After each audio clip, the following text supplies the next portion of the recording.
raise the volume so that it's high enough to hear. If you press on the lower side, it goes down. If you press on the upper side, it goes up. You want to get the volume up as high as you can. Welcome. Here is the ID scanner.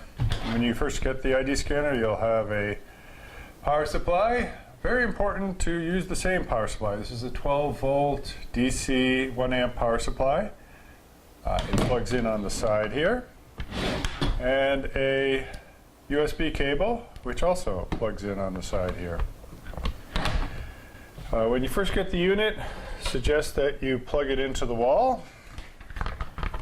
Get the thing charged up. Now it'll be charged when we send it to you. There are two batteries in the scanner. One battery powers the computer itself, and then another battery powers the scanner. So this LED indicates what's happening to the battery that's running the barcode mag stripe scanner, and this LED and this screen indicates what's happening to the battery on the phone. When this is red, it's charging. When it's green, it's fully charged. When this is green, it's fully charged.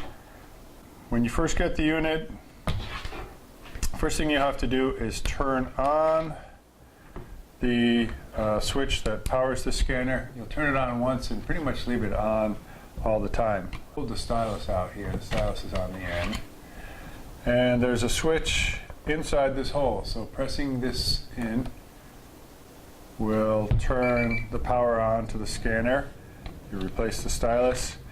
And you never really need to mess with this switch again. Leave it on all the time. End of the night, when you finish using the scanner, simply plug it back in, let it charge for as long as you'd like. There's no possibility of overcharging.